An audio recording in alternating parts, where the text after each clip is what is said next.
Michael, thank you so much for jumping on the AIM podcast. I'm stoked to be here, man. I've been looking forward to it all day. Dude, I'm a huge fan of your podcast, so we can go ahead and clear the air and let you plug that because people definitely have to listen to it. But I really appreciate you jumping on ours too. Thanks, man. Creatures of Habit podcast has been we're at the seventh episode. I transitioned from an older podcast that I was doing called Born or Made, where we did a little over 100 episodes. When I launched Creatures of Habit, I thought it just made sense to align all the initiatives into Creatures. And so, yeah, we've got some great guests, and so it's a cool topic that we're discussing. And yeah, man, I'm stoked about it. Let's go. So, how long have you been podcasting in general prior to the one you were doing before? I guess I started the Born and Made podcast in 2019, and I was doing everything live, and I had a 6 studio in the city, New York City. And then, as we all know, it got ugly pretty quickly, and all sort of in-person stuff came to a screeching halt. I had to figure out what I was going to do, and then it was actually, to be honest with you, I mean, it's been easier to get the podcast guests that I've wanted on doing it virtually, even though the content isn't as strong. The ability to connect with great people has been made easier, specifically geographically. 100%. Yeah, I can relate to that. We've, even the fact that we're able to connect and do this and is amazing. But I am coming up to visit you, man. We're gonna get in some crazy workouts, and I'm gonna push you and see what you're made of.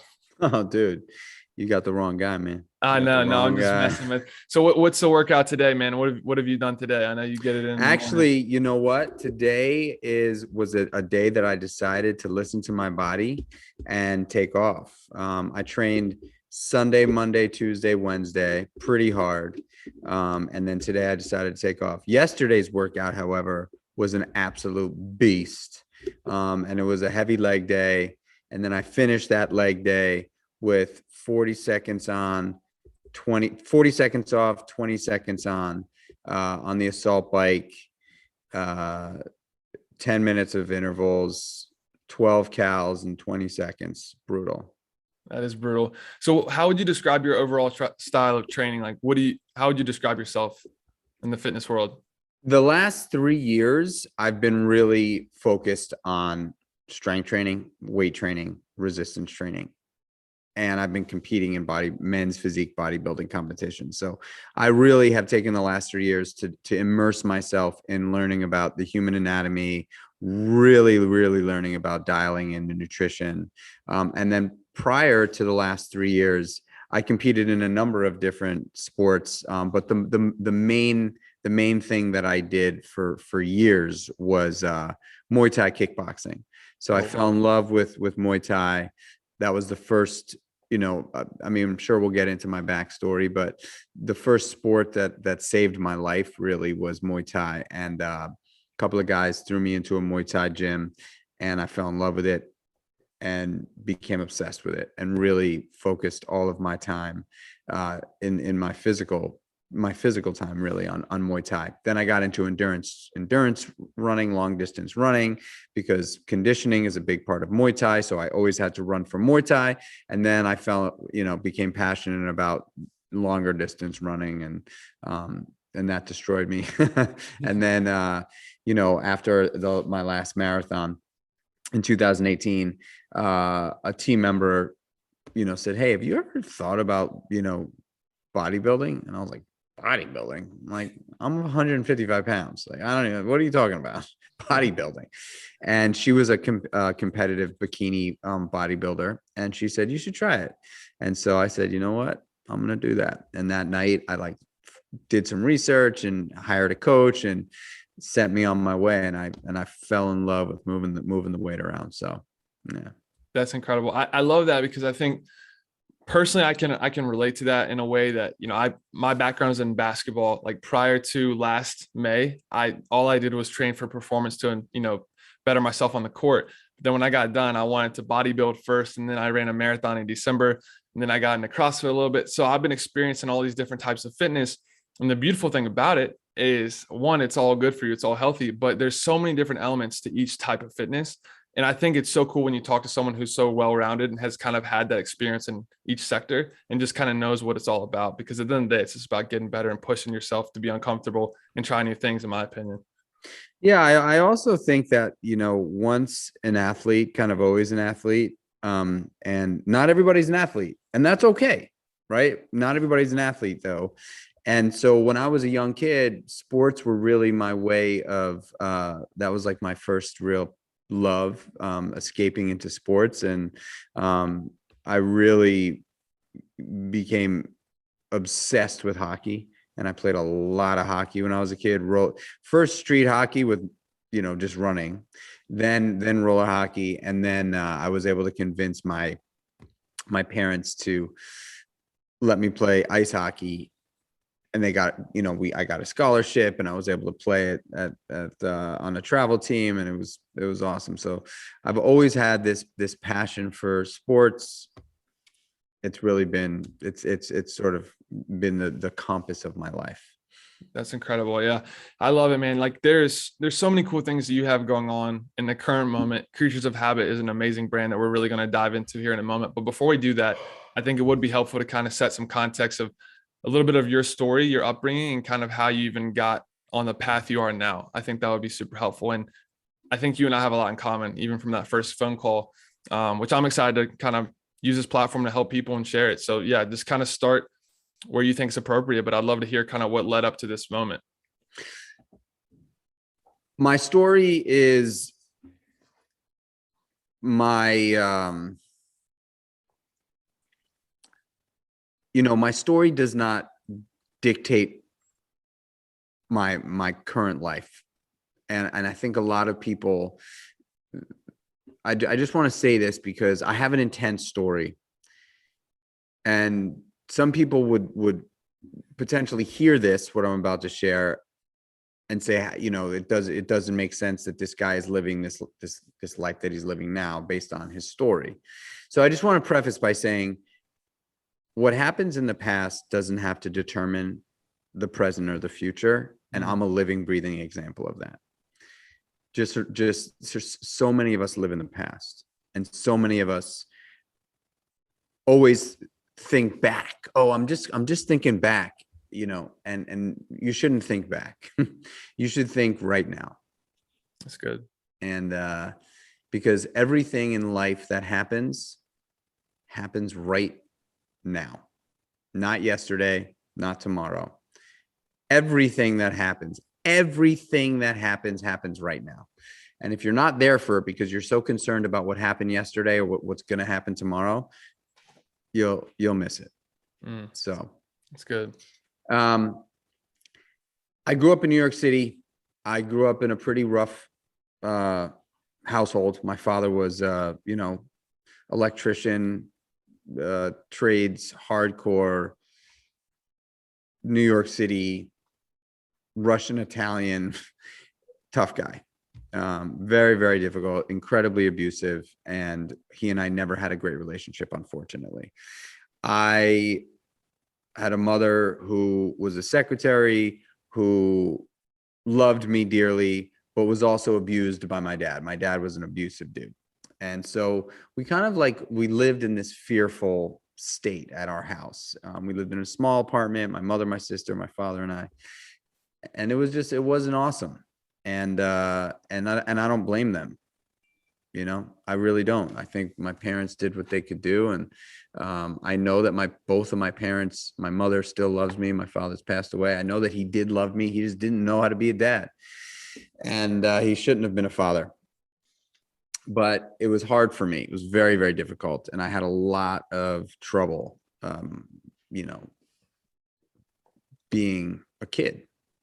I really don't think I had much of a childhood because I was looking for ways to run constantly. And so I slept out of my parents' house as much as I could. And I got into sports. And so I dove into sports. But ultimately, when I was 12, 13 years old, I replaced sports with partying. And I got a 10-year stretch of absolute debauchery, destruction, self-hatred, misery, alcohol and drug addiction, when I was 23, I moved out of my parents' house when I was 15. I was a real like crazy New York City kid. Wow. And when I was 23 years old, I sort of had enough. I was either going to die, and I kind of made like an agreement with myself and said, you can't live like this anymore. You've already died and been revived. You've got to figure out what's going to happen or kill yourself. That was the conversation I was having with myself. And luckily I reached out to the right person. She introduced me to someone who really saved my life.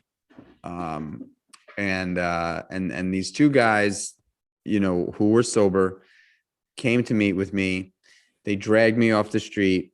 They pulled me into a Muay Thai kickboxing gym, and they said, we're going to teach you how to live. And we're going to start here, and we're going to kick your fucking ass. And we're going to teach you about discipline and commitment and honesty and integrity and how to get back up, because you've been on the ground for years. And we're going to teach you how to get back up and teach you how to love yourself. We're going to give you a fitness plan. We're going to give you a nutrition plan, and you're going to get sober, and you're going to join our awesome life of wellness. And I just didn't know. At that point, I was desperate. I knew nothing from wellness and eating healthy and fit, that kind of fitness. I knew about how to play team sports, but I never knew how to play a real sport of discipline and maturity. I didn't know any of it. And so I listened to them. I did what they told me to do. They said, you're going to wake up as early as you can. You're going to do push-ups in the morning. You're going to have a big, huge bowl of oatmeal first thing. Then you're going to go to an AA meeting. And after that meeting, you're going to come right down to the gym, and you're going to train with us. And we're going to teach you how to get back up. And you're going to train here for as long as you can. And then you're going to have some food. You're going to have chicken and broccoli, grilled chicken and broccoli. You're going to go home. You're going to take a nap. And I worked at night because I was working in restaurants. And then you're going to go to work. And then at around 9:30, 10 o'clock at night, you're going to bring your lunch with, you're going to bring your dinner with you, or you're going to ask the kitchen if they can make you dinner, and you're going to have chicken and broccoli. And that's all we're going to tell you. That's exactly what you're going to do every single day. And we promise you'll live the best life ever if you listen to us. And that's what I did. I began this journey of understanding what it meant to be a man and not a little boy, and running towards fear, not away from it. Fitness, Muay Thai specifically, was how I poured the foundation for my life. I learned everything there. And the community of people that I was surrounded with were also as passionate about it as I was. I really spent years and years killing myself. And what it boiled down to was my habits were killing me. And now my habits are making me. And so, and then we'll get into Creatures of Habit. But, I cleaned up pretty quickly. After 10 years of going really, really hard, I stopped drinking, stopped doing drugs, did exactly what they told me. I lost about 20 pounds, like within a couple of months. I felt much better. I looked much better. I started to have some confidence. I said, I'm going to go back to school. I met my now wife of, Donna and I have been married 15 years. We're together 17 years. I was 23 when I got sober, so I was still a young guy. I went back to school. I actually went to culinary school. I got a degree in culinary arts and restaurant management. Graduated that when I was 26. Started building the plan for my first business when I was 27. Opened up my first business when I was 28 called the Meatball Shop in New York City. It's a restaurant. Opened up to insane success, raised a bunch of money, opened up 5 more of those over the next 3.5 years. Fitness the whole way through, wellness the whole way through was the cornerstone of my happiness and my ability to stay grounded in my sobriety and in my business life and my marriage. I really do I owe everything to my sobriety, but I also wouldn't be anywhere close to as happy as I am today had it not been for my commitment to fitness and nutrition. Forget the business stuff, really. Like, my commitment to business and nutrition and sobriety gave me the opportunity to have an amazing relationship with my wife, where I wasn't thinking about myself all the time. I was thinking about her. And when I was not sober, I was only thinking about myself. And so anyway, opened up the Meatball Shop. I found out throughout that 3.5, 4 year process, I really love creating brands. So I said to my business partners, hey, you guys want to open up in New Jersey and Connecticut and Long Island? I'm not really interested in doing that. How about I sell you guys a bunch of my equity? I can zoom out, take a seat on the board, and launch another business, because that's really what I love doing. And so it took us a year to figure it out. They bought a bunch of my equity. I zoomed out, launched a second business called Seymour's, a sustainable seafood concept. I did that in 2015. That one, super successful. Knock on wood, it's still super successful. Both of those businesses are still super successful, even through the pandemic. I opened up 5 more of those, and I did the exact same thing. I took on a partner who knew he was going to take the reins after about 5, 6 restaurants. And about 4 years in, sold him a bunch of my equity, which was 2019, November 2019. And my plan was to launch Kreatures of Habit as a restaurant. Kreatures of Habit is a lifestyle and wellness brand that I was going to launch as a restaurant, and I was going to use the restaurant as an incubator to create consumer packaged goods. And I found the most amazing restaurant, was about to sign the deal in late February 2020, and then boom, pandemic. And I had to completely rethink my career, right? So I took my wife and my kids and we had a house about 2 hours north of the city. I decided that we were going to pack up some stuff because the pandemic was getting a little hairy, and go and stay at our house upstate and try to figure out what was to be in the world. And we did that. And I took about 3 months at the house upstate. I hired an executive coach and came to the conclusion that I don't need to be in the restaurant business. I can launch a business in any industry, because I love creating and I love building and I love people. And I think my entrepreneurial superpower is really connecting with human beings, making people happy, listening to what other people have to say, and adding a little bit of my juju to it, and making people stoked, and offering experiences and products that people like. And so I launched Kreatures of Habit as a wellness CPG company. And I was on a run. I was trying to figure out what I was going to launch the brand with. And, everything that I've done in my career so far has been authentic. I launched the Meatball Shop because I worked in an Italian restaurant for 8 years, and all I ate was the meatballs and tomato sauce with broccoli and spinach. That was my family. That was my meal, like 3-4 nights a week, a bowl of meatballs, broccoli and spinach. And I took that meal and came up with a restaurant around it, and that's the Meatball Shop. I grew up fishing on the weekends. I'm a passionate fisherman when I was a young kid, and to this day. And I wanted to put a highlight on the fish that I grew up catching, because I never saw them on menus. And I found out through my research that the fish that I grew up catching in and around New York were totally underutilized, incredibly sustainable, and just never got marketed properly, but super delicious. And so I opened up the sustainable seafood restaurant based around that story. Kreatures of Habit, I was on a run. I was thinking about what I was going to do. The first thing that came to mind for me was oatmeal.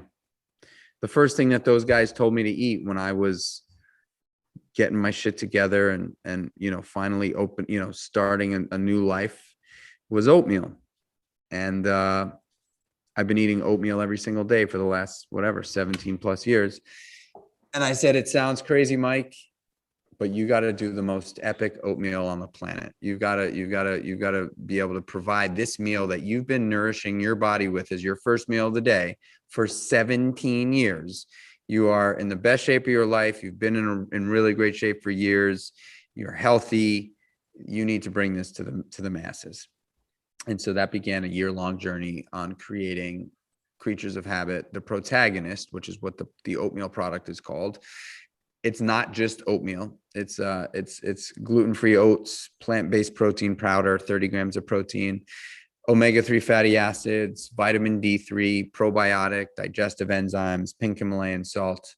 It's made 4 different ways. You can make it in a smoothie. You can make it overnight. You can make it by adding hot water or coffee. That's my favorite way to do it. Or you can throw it in a microwave.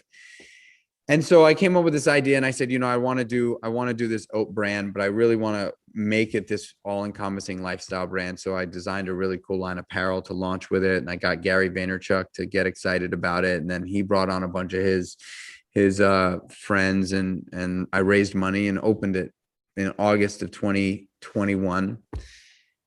And knock on wood, man, we're kicking ass. And that's my story, dude. You got it. You have an unbelievable story. No, I really do appreciate you sharing it. And there's so many things that we could take away from that. My first question is kind of just after hearing that incredible story, do you think that the stuff you went through as a child, I know it made an impact. In what ways do you think it shaped how you turned out? And I know you went through that stretch where you struggled and, that was a tough time, but do you think that set some type of something deep down that truly shaped who you are now? I honestly believe that I was born a creator, someone wanting to make, do, and create. I really do. Like as early as I can remember, I wasn't the kid that would just collect a bunch of toys and like throw them in the corner of my room like my kids do. If I had toys, even at 5 and 6 years old, if I had toys that I didn't want anymore, I would ask my older sister to come down stairs with me because we lived in a building in Manhattan. She would come downstairs with me. I would throw a sheet down. This is in the summertime. I would throw a sheet down on the sidewalk and I'd lay all my toys out nicely and I'd sell them for $1 on the street. I would go into like the comic book store, Alex's MVP, with the money that I'd make from that. And I would buy, this is like how crazy my mind works. I would go in there. They had these $5 grab bag comic like manila envelopes. And so I would go in there, I would buy the $5 grab bags and see if I got anything good in there. And if I didn't, I would stand outside of Alex's MVP and sell comics to the people walking in and out. So I would always come up on my money. And so I've always been that way. I always had a job as early as I can work. I was, delivering videos at 12, delivering vegan food at 13. And then, I've from 13 to this very single day that you see me here, I've been working, legitimate and illegitimate, illegitimate in the years where I was a mess, and legitimate, but actually all throughout those years, I always had a job in nightlife, restaurant, nightclub, bar, something like that. So I always did keep a legit job. But there were some years there where I was an entrepreneur in the wrong arena. And so I do think that those tough years, I wouldn't change anything about my story. I don't regret anything yet. I really don't. And I wouldn't change anything. I wish my father was alive today to see the man that I've turned into.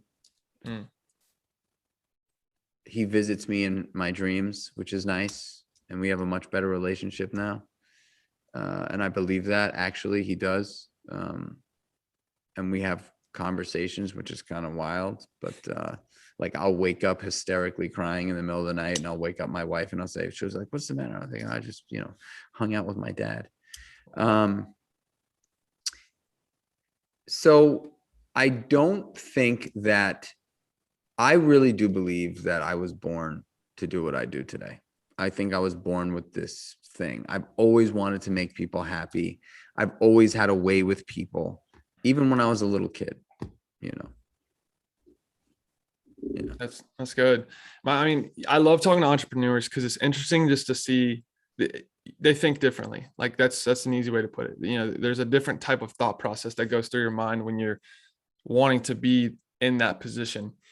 And a lot of times, you know, in my life where I've looked back and I've tried to analyze and depict, you know, where my entrepreneurial, you know, mindset has come from, a lot of it for me has been exposure, you know, to other people, to mentors, to different people that I've seen be successful and go their kind of own way. Like, did you have any of that kind of impact growing up or influence from someone that just kind of showed you a different way of life that's not necessarily aligned with the societal norm?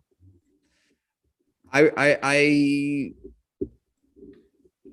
not until, you know, I mean, yes, there were other older kids that I looked up to as a young kid that were certainly not teaching me the great things. They were teaching me things, but they weren't good.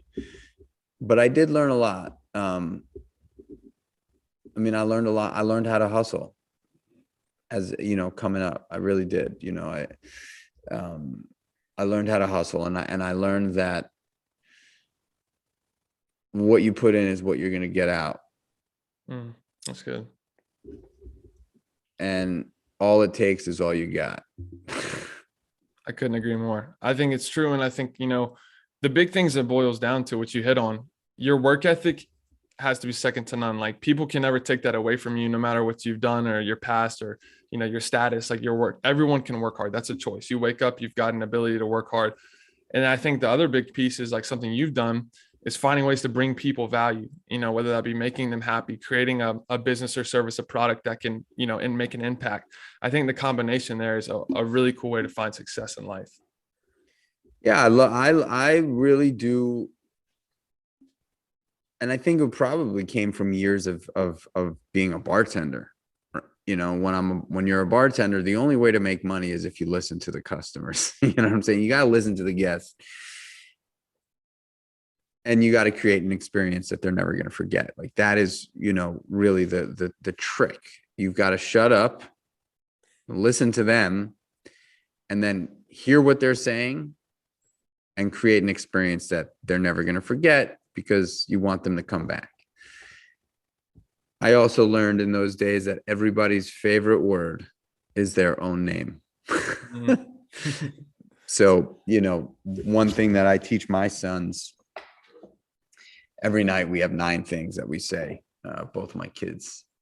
I say, all right, boys, give me the 9 things. And the 9 things are: protect your brother. Ladies always go first. Squeeze in eyes, which means when you give a handshake, you give a firm handshake and you look in the eyes. Remember people's names. When you walk across the street, look right. When you walk across the street, look left. What are the other ones? I love you. And when you use the bathroom, lift up the toilet seat, and when you're done, put the toilet seat back down.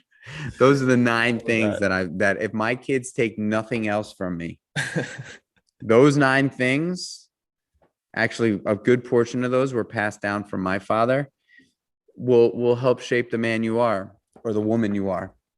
You know, my dad, though we had a terrible relationship and it wasn't fun, he really did help shape the person I am by a few simple values that I have ingrained in my head. I love that. Yeah, I think it's amazing. I think breaking it down like that makes a lot of sense. You know, I view you as an incredible, you know, entrepreneur, someone that's been very successful. But I think one element is one, like you mentioned, your ability to connect with people, your ability to bring people value, to make people happy in that way. And that's a really awesome skill that not a lot of people have. What would you say are some tactical ways, advice you could give someone, you know, if they're looking to strengthen their network, you know, build relationships, or even just find ways to make people, you know, better? What would you tell them? Well, one of the most important components, in my opinion, is the way you enter a room. And today, it's maybe not a room, it's a Zoom chat. A smile is going to go, I mean, I know that it's a cliche, a smile goes a long way. It's real. It's very real. It is not only something that I do, the first thing I do every single day, the very first thing when I know that I'm awake, is I pull back my sleep mask. I look up at the ceiling I thank God for allowing me to have another day alive.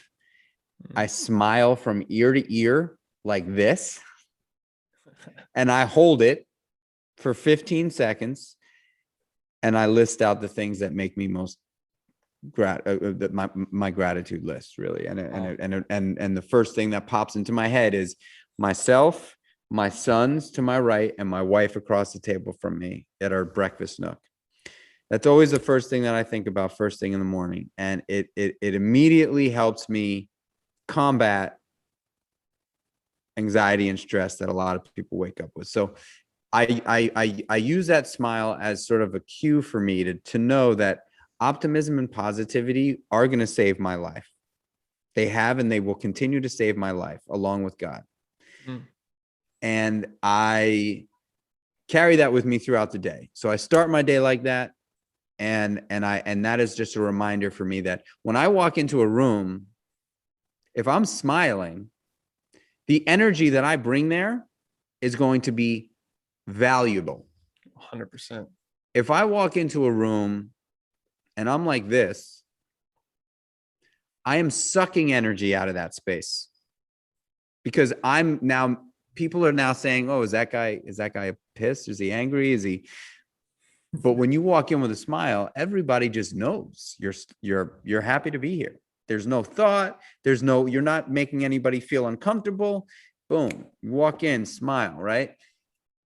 As a business owner, it was very, very important to me. And it still is, even though my team is a lot smaller now than it was when I was, running a bunch of restaurants. It was very, very important to me to make sure that before I even looked in the direction of a guest, when I entered the restaurant, I made sure to walk up to every single staff member, look them in the eye, give them a high five, and say thank you. Really address them. How's your day going? What's going on? Every single one. So I'd make my way around the upstairs, and then I'd walk down to the basement. I'd make my way around downstairs. And then and only then did I put my bag down to go upstairs, check on the restaurant, connect with some of the guests. And similarly, when I would leave the restaurant, I made sure to say goodbye and thank you to every single person that worked in that's working in that restaurant. It took me all of about, 8 minutes, both times. So 16 minutes. Game changer. Just completely changes the game. Another great way to network is you could be the weird, awkward person at an event that doesn't want to say hello to anybody because you're insecure about breaking the ice with someone. But what you have to know is that they are too. They are too. So you're both scared or insecure. However, when you break the ease by just walking over to somebody and saying, hey, what's going on? I'm Michael. You might feel like an idiot. But I got a piece of advice when I was, probably 32, 33 by one of the most prominent restaurateurs in New York City. I was sitting in one of his restaurants, and he would take a quarterly meeting with me. And he said, Mike, every guest that walks into your restaurant is a relationship waiting to happen. And if you don't take the opportunity, somebody else is going to. And what that says to me is make sure that you take every opportunity to develop a relationship, because the business of business is relationships. And quite frankly, the business of happy living is relationships. That's good. Yeah, that was long-winded, but no, I love that. I think, a lot of times people look for opportunities. They want things to change in their life, but they're scared to put themselves out there. Like when you put energy out into the world, typically things start to move in the right direction. And I truly believe energy creates opportunity. So when you can, get to that mindset. And I also love what you said about, the little things in life. Like people, I think, take that for granted. Like the fact that you spoke to each and every person when you didn't have to do that. I mean, obviously it's a great form of leadership, but you didn't have to do that. And I think building those little things with a genuine heart posture can go so much further than anything else. One other thing that I would add to that, which has also been a super tool for me, is if it's uncomfortable for you to connect with people, or if you're looking to find ways to better connect with people, practice telling one person a day how awesome they are. That's pretty cool. One person a day. Just someone that you wouldn't necessarily tell is awesome, but someone that you work with, someone in your family, a friend, just, I just want to tell you, you're awesome. And I appreciate you. Watch what happens. Watch what happens. That's good, man. That's really good. I love that. I think that's the key to anything, man, is taking baby steps, getting out of your comfort zone and seeing how that builds confidence and obviously doing it with the right heart posture, man. I think there's such a big need for that in this world right now, where there's so much opportunity for people to love each other and for people to go out of their way and just do something for somebody else and serve them, serve someone else instead of always trying to point the everything back on themselves. And I love that. I think that's a great gesture. That's good stuff. The last thing, man, I want to be sensitive to your time. The last thing I'd love to hit on before we really wrap this up: Creatures of Habit, incredible brand. You've kind of broken it down, your motivation to start it, what it looks like. It's so much more than the products that you sell. It's so much more than what you're putting out there, how you're creating revenue. Like, talk to me about the actual implication of habits in your life and your current setup of your habits and how that really makes a big impact on everything you do. Habits are everything. The good ones, the bad ones. They are absolutely everything. They are what defines you as a human being. You might not think of the things that you do consistently as habits, but they are. They will either make you or break you. I've lived on both sides of the street. For the last 17 years, my habits, I've replaced my bad habits with great ones, and I'm not perfect. However, I know that I am my habits. And every single day I wake up with an opportunity to live the best version of myself. We all have that opportunity. We all can change. We also all don't have to live every day the way we think other people want us to live. You have a decision. The actually only thing that we can control is how we respond to life, right? What we put into our bodies, how we move our bodies, how we start our day are small areas that we do have control over. And I wanted to put a business out there that would harness my belief in people's ability to change, because I am a changed human. I was a drug addicted criminal that cared only about myself, that hated family and wanted nothing to do with really anything positive, genuinely. I am the only thing that is the same about me from those days is a few shitty tattoos. Everything else is different. And so this business, Creatures of Habit, is my life, work, mission, and passion to be able to say, all we have to do is get back up. Failure is only accomplished when we truly throw in the towel. As long as you get back up, 100%. You have not failed. That's good. Creatures of Habit is my way of saying, You can change. And if you're already on the path, man, well, we've got some great tools to help enhance that and optimize. Creatures of Habit is what I was born to do. I love helping people. I love giving people inspiration to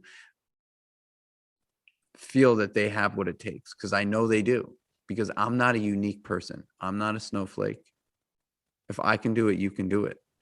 And I went from like the depths to happily married with 2 beautiful sons that I love more than anything in the world, and they love me back as much, if not more. My wife loves me. We have a healthy marriage. We communicate regularly.